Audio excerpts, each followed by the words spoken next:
here. Nidge here.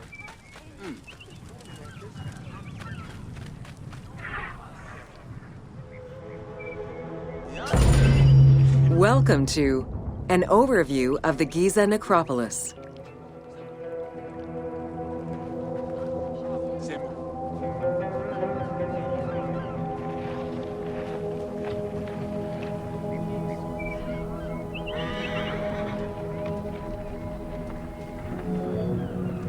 The Giza Plateau is located on the west bank of the Nile and was considered by ancient Egyptians as the domain of the dead.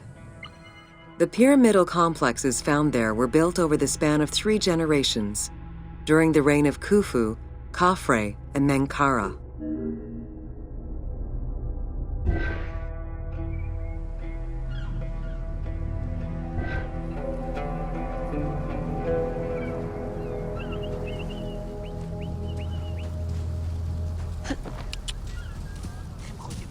Whoa!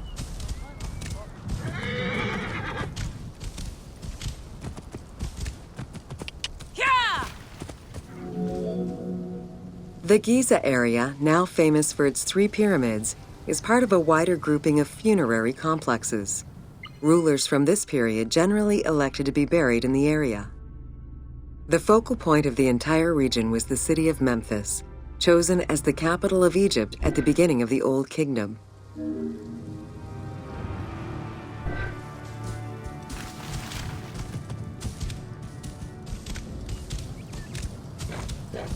Whoa! The placement of the Giza monuments, and particularly that of the pyramids, followed a practical yet strict alignment. First, they focused on cardinal points, and then they accounted for the natural geology of the plateau.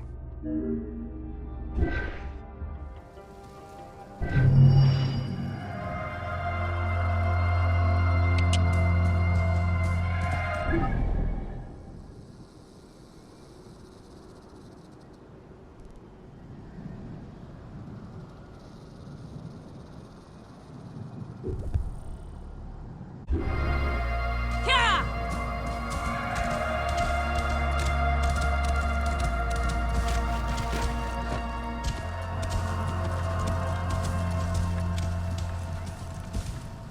Whoa!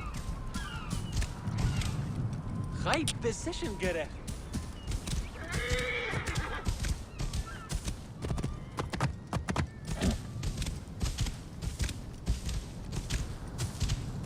Whoa!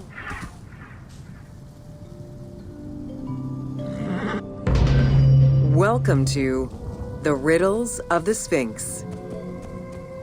A sphinx was originally meant to be a personification of the king. The human head, wearing pharaonic regalia, was fused with the body of a lion, thus sharing the qualities the powerful animal possessed, namely its power, the swiftness of its attack, and its majestic authority. By these very virtues, it was also considered a symbol of protection. Unsurprisingly, statues of sphinxes could be found along the dromas, protectors of the path taken by the gods to reach the temples.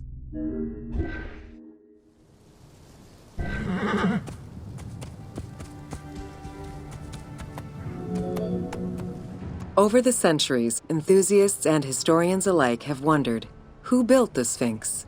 For what purpose? And who does it represent? These questions remain unanswered.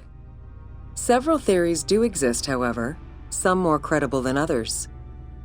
One theory supposes that Jetafre chose to pay homage to his father Khufu by building the Great Sphinx of Giza.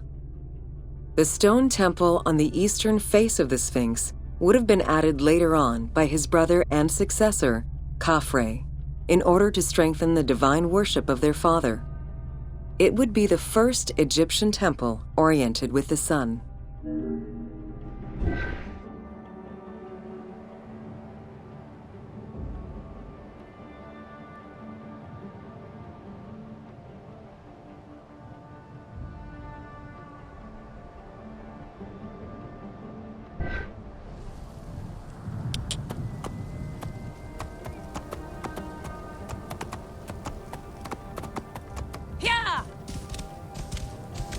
Whoa! Another theory suggests that the Sphinx was built by Khafre and was meant to represent him. The arguments to support this hypothesis are based on the fact that the limestone beds used for the main work of the Temple of the Sphinx are geographically and architecturally similar to the Valley Temple of Khafre. Some believe that Khufu himself built the Sphinx, which was later finished under his successors, Jetafre and Khafre. These arguments are based on the stylistics of the engraving, the typology of the nemes, and the absence of a beard at the time of construction.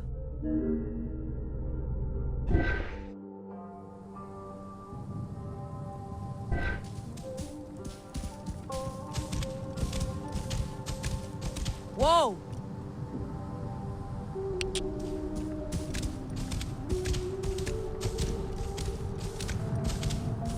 Whoa!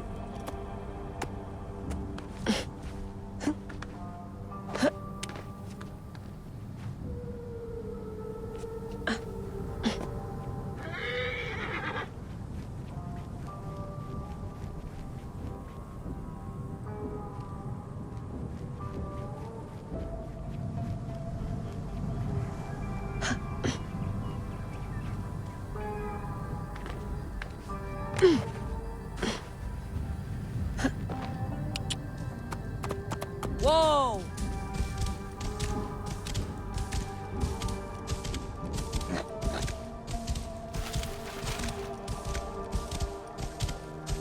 Whoa! Yeah!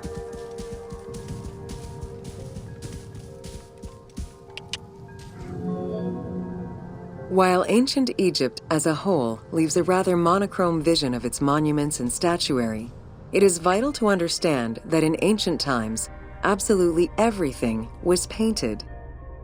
The sun, eating away at the pigments of the colors, the sand, the climate, and the implacable impact of time, unfortunately destroyed the glorious colors of the Sphinx of Giza.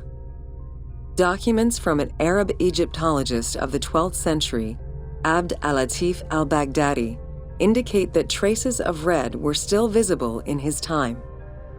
Today, however, the only color that remains are traces of red close to the ears of the Sphinx, as well as hints of blue and yellow on the nemes, traditional colors for that type of headdress.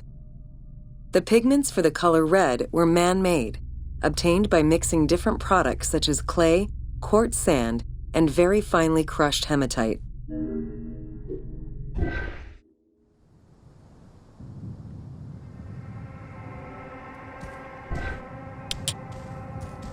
Yeah! Whoa! Red had a strong symbolism in ancient Egypt. It was both the color of life and the color of death. It could represent the sands of the desert or the brilliance of the sun. Red was also associated with the god Seth, vengeful and destructive. The Egyptian word for red, deshur, is also the word which was used to signify the desert, or the royal crown of Lower Egypt. In art, red was also the color used to paint the bodies of men, while yellow was used for women. It is possible that there were also color restoration efforts during the Saite period about 600 years before Cleopatra's rule, as indicated by notes on the inventory stele, discovered in 1858 by Auguste Mariette. It is because of this that the team made the decision to display it with its full range of colors, even though the Sphinx's colors would have likely faded by Cleopatra's time. Yeah! Whoa! Dating from the 4th dynasty, approximately 2600 to 2500 BCE, the Great Sphinx of Giza is the oldest and largest sphinx that we know of. Carved from a natural limestone outcrop, the Sphinx measures 19.8 meters in height, 73.2 meters in length, and 14 meters in width.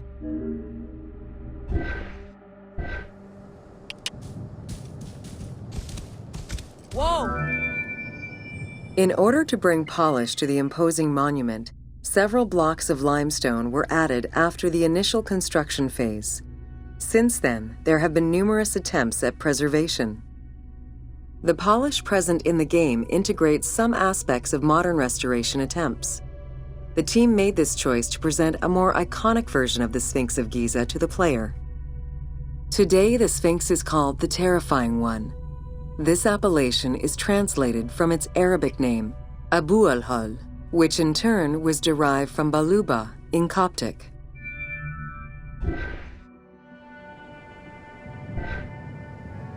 Whoa! Yeah!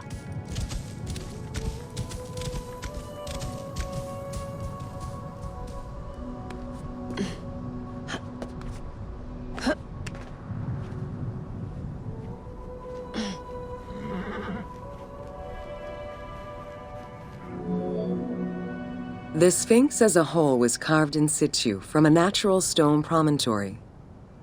Its head was built in a limestone peak of the Mukutam Plate, and the body was sculpted in the underlying rock layer where it is located. The degradation of the Sphinx is due in particular to wind erosion and the different quality of limestone used in its construction. The level of sodium contained in the groundwater which abuts the stone is also a contributing factor.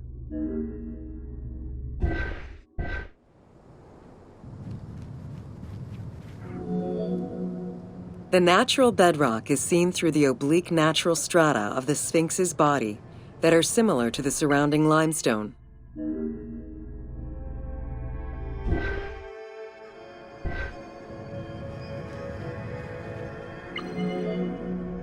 Since antiquity, people have always believed there was a hidden tomb deep within the Sphinx.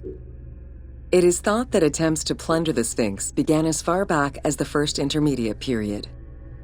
Since then, numerous attempts to pierce the Sphinx's secrets have been carried out, leaving indelible scars upon the monument.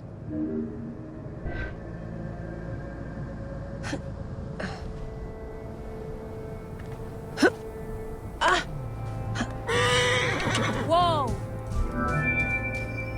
12 meters long and cut during pharaonic times, another entrance in the back of the Sphinx aroused curiosity.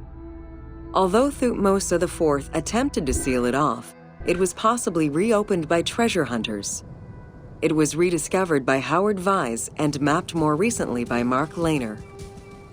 This entrance at the back of the Sphinx leads to different cavities of a few meters each, in directions going inside the statue's body and under the surface. The team has used this opportunity to extrapolate a little more.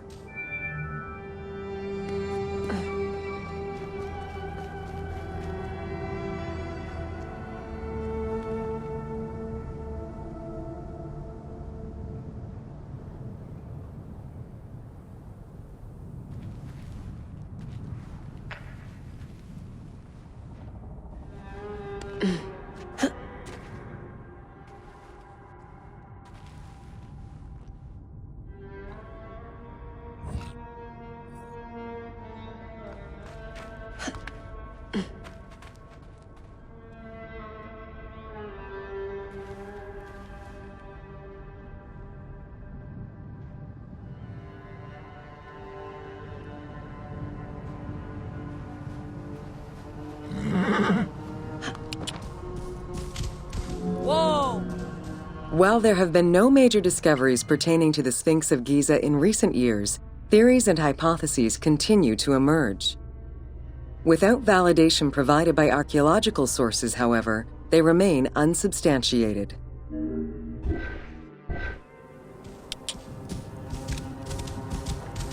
Whoa! The first of the main theories as to the Sphinx of Giza's meaning posits that the Sphinx was originally a massive representation of the god Anubis. Its principal arguments are that the head of the Sphinx is disproportionate compared to the size of its body. The second theory believes that the representation of two sphinxes on the stela of Thutmose IV would indicate that another stone sphinx had existed on the site itself, possibly even in paired symmetry on the other side of the Nile. However, neither of these theories can be verified in any way. Whoa! Several scientific projects using new technologies have been put in place in the past decades. The most important was led by Mark Lehner and his team, who specialize in the study and survey of the Giza Plateau, including the Sphinx site.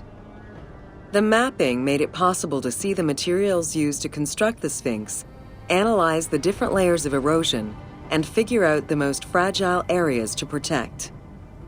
After a few attempts at giving the Sphinx artistic proportions, the team instead decided to use photogrammetry mapping to faithfully reproduce the proportions of the Sphinx. Whoa! What the Sphinx of Giza represented during its construction and how the Sphinx was perceived by the Egyptians of the New Kingdom are two very different matters. Originally a representation of the king imbued with the power of the lion, the Sphinx was eventually viewed as a direct representation of the Most Divine. It is theorized that kings of the New Kingdom believed that the Sphinx of Giza was the one who recognized and legitimized the ruler of Egypt. Thus, despite the fact the Sphinx of Giza was partially buried under the sand during his reign, Amenhotep II knew that the monument was of great importance.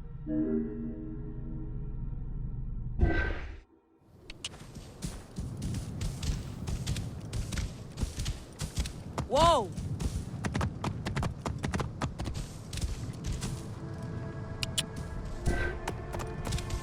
Yeah! Whoa!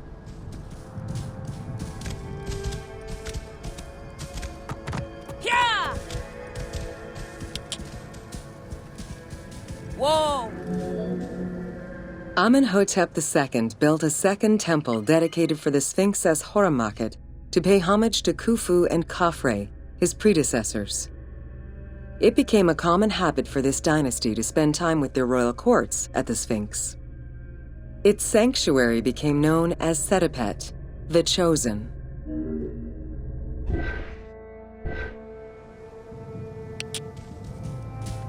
Whoa!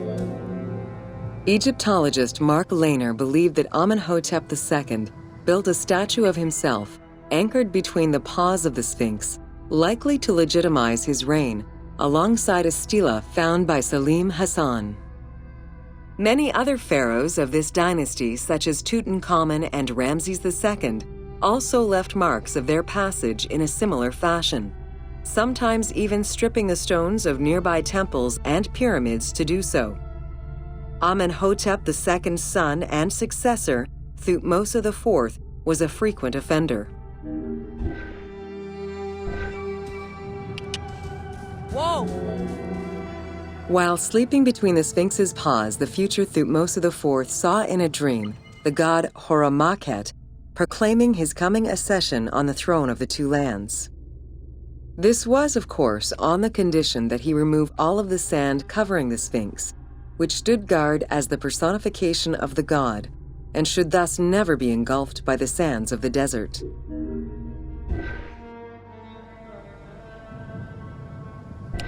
Whoa! The 15-ton dream stela built by Thutmose IV to commemorate his dream was discovered by an Italian Egyptologist, Giovanni Battista Caviglia, in 1818, when he undertook the task of freeing the Sphinx from the sand, which had yet again covered it. Caviglia was looking for an entrance into the structure of the Sphinx, but instead he discovered an open-air chapel and stelas between the paws. Ashes from a ceremony were still present. Protected by sand, they quite possibly were from the last ceremonies in Roman times. Whoa!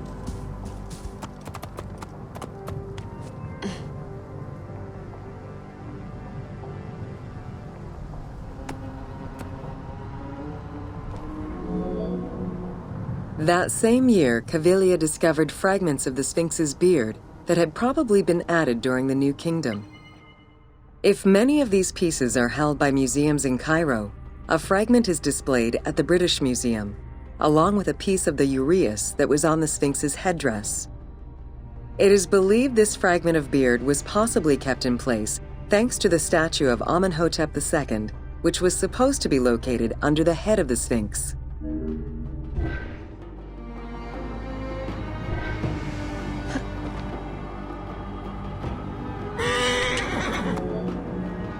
A popular cultural legend purports that the nose of the Sphinx of Giza was lost during the time of Napoleon Bonaparte to the cannon fire of French soldiers in training.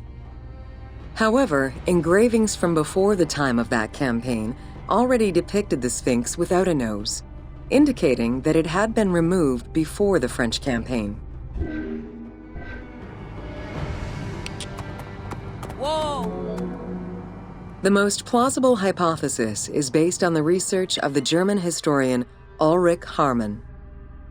During the 1980s, Harman compiled medieval sources written by Arab authors. In doing so, he discovered that the Sphinx was once perceived as a favorable omen, a deity supporting sediment-nurturing floods and crops. Around 1378, a Sufi by the name of Muhammad Sa'im al-Dar could not stand this vision of the monument, and in an iconoclastic act, broke the nose of the Sphinx. According to the texts, he was then hanged and burned between the legs of the Sphinx for his crime.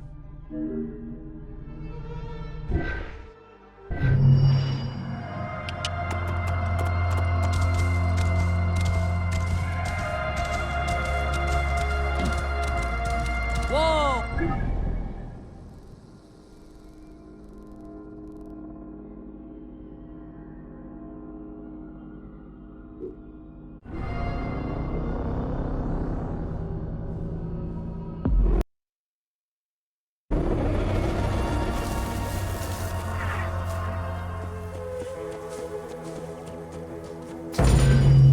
Welcome to Agriculture and Seasons.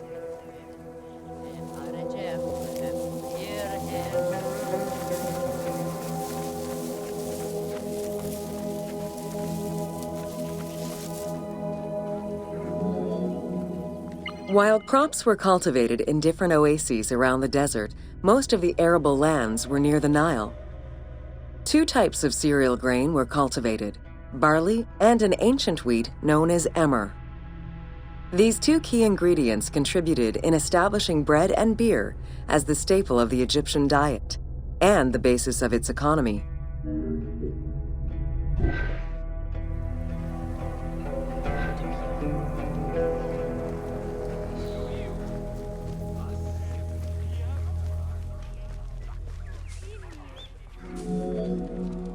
The Ptolemaic era created an agricultural revolution with the introduction of advanced agricultural techniques and new grain types such as rice, durum wheat, and pearl millet. The resulting agricultural mass production greatly increased the economy of ancient Egypt. It also prompted the development of storage and transportation, allowing long-distance trade with other regions.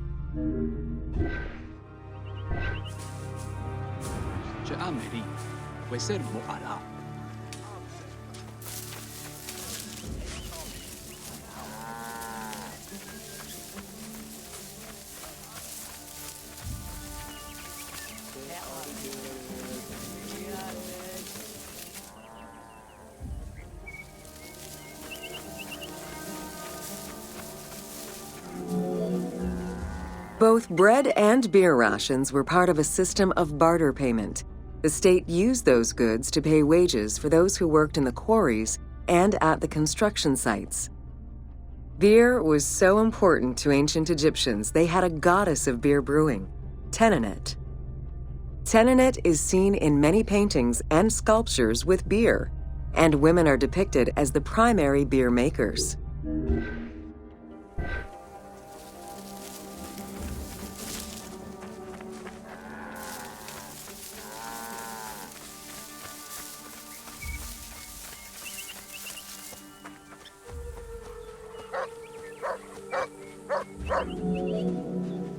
In order to increase agricultural production, fertile land was divided into plots and large agricultural villages were encouraged.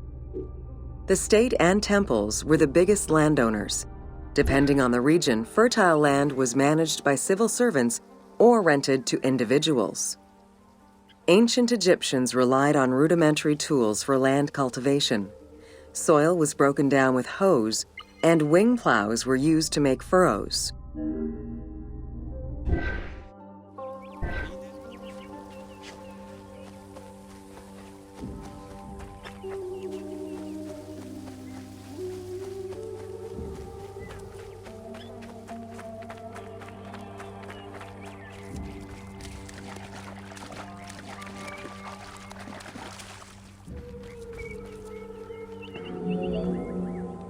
The three seasons known as Akhet, Peret, and Shemu corresponded to a specific phase of the agricultural process and the river's natural changes.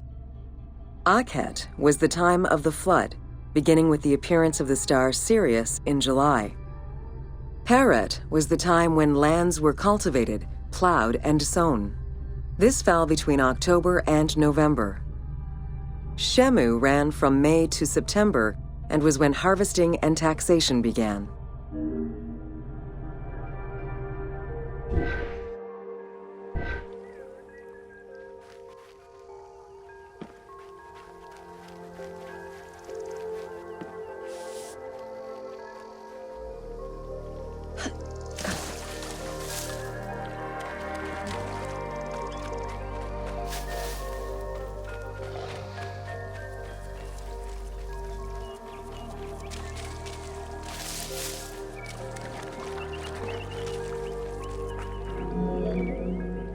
The pharaoh's duty was to uphold order against chaos and provide for his people. Priests and local governors also wanted to appear as protectors of the people. However, any variation in the Nile's seasons could cause water shortages. This had devastating consequences on wheat and barley crops. The pharaoh, administrators, and priests knew they needed to demonstrate their ability to prevent such a catastrophe from happening. And so they invented the story, which would be inscribed upon the famine stela.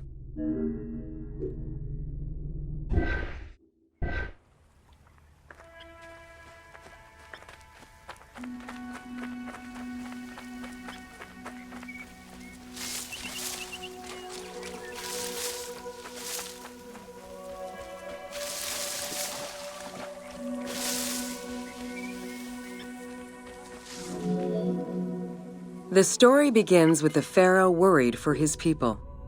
The Nile hasn't flooded in years, and his people are starving. In search of the origins of the flooding, Djoser seeks out Khnum, the protector god of the region and the source of the drought. Djoser gives the god offerings and orders his priests to restore the temple of Khnum. These offerings please the god, and the floods are restored. This story was intended to highlight the importance of the deity in everyone's daily lives, while also demonstrating the crucial role that the priests and the king played in feeding and protecting the people of Egypt.